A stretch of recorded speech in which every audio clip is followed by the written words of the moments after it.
ಆ ಕಾಂಗ್ರೆಸ್ನ ಮಹಿಳಾ ಪದಾಧಿಕಾರಿಗಳಿಗೂ ಹೇಳ್ತೇನೆ, ಪಾಪ ನಿಮ್ಮ ಬೀದಿ ಬಿಸಿಲು ಬೇರೆ ಇದೆ,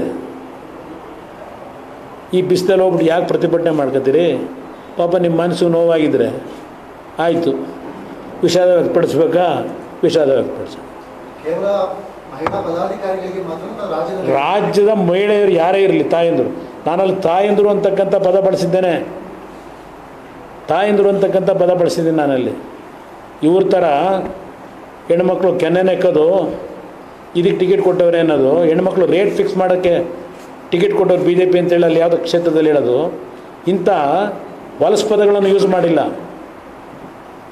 ಆದರೂ ನನ್ನ ಮಾತಿನಿಂದ ಏನಾದರೂ ಈ ರಾಜ್ಯದ ಯಾವುದೇ ನನ್ನ ತಾಯಂದರಿಗೆ ನೋವಾಗಿದೆ ಅಂದರೆ ವಿಷಾದ ವ್ಯಕ್ತಪಡಿಸ್ಲಿಕ್ಕೆ ಸಿದ್ಧ ಐತೆ. ಆ ಕಾಂಗ್ರೆಸ್ನ ಮಹಿಳಾ ಪದಾಧಿಕಾರಿಗಳಿಗೂ ಹೇಳ್ತೇನೆ, ಪಾಪ ನಿಮ್ಮ ಬೀದಿ ಬಿಸಿಲು ಬೇರೆ ಇದೆ, ಈ ಬಿಸಿಲಲ್ಲಿ ಹೋಗ್ಬಿಟ್ಟು ಯಾಕೆ ಪ್ರತಿಭಟನೆ ಮಾಡ್ಕೊತೀರಿ?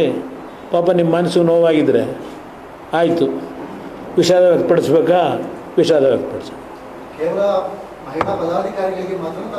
ರಾಜ್ಯದ ಮಹಿಳೆಯರು ಯಾರೇ ಇರಲಿ, ತಾಯಂದರು, ನಾನಲ್ಲಿ ತಾಯಂದರು ಅಂತಕ್ಕಂಥ ಪದ ಬಳಸಿದ್ದೇನೆ, ತಾಯಂದರು ಅಂತಕ್ಕಂಥ ಪದ ಬಳಸಿದ್ದೀನಿ ನಾನಲ್ಲಿ. ಇವ್ರ ಥರ ಹೆಣ್ಮಕ್ಳು ಕೆನ್ನೆ ನೆಕ್ಕೋದು, ಇದಕ್ಕೆ ಟಿಕೆಟ್ ಕೊಟ್ಟವ್ರೆ ಅನ್ನೋದು, ಹೆಣ್ಮಕ್ಳು ರೇಟ್ ಫಿಕ್ಸ್ ಮಾಡೋಕ್ಕೆ ಟಿಕೆಟ್ ಕೊಟ್ಟವ್ರು ಬಿ ಜೆ ಪಿ ಅಂತೇಳಿ ಅಲ್ಲಿ ಯಾವುದೋ ಕ್ಷೇತ್ರದಲ್ಲಿ ಹೇಳೋದು, ಇಂಥ ಹೊಲಸು ಪದಗಳನ್ನು ಯೂಸ್ ಮಾಡಿಲ್ಲ. ಆದರೂ ನನ್ನ ಮಾತಿನಿಂದ ಏನಾದರೂ ಈ ರಾಜ್ಯದ ಯಾವುದೇ ನನ್ನ ತಾಯಂದರಿಗೆ ನೋವಾಗಿದೆ ಅಂದರೆ ವಿಷಾದ ವ್ಯಕ್ತಪಡಿಸ್ಲಿಕ್ಕೆ ಸಿದ್ಧ ಐತೆ.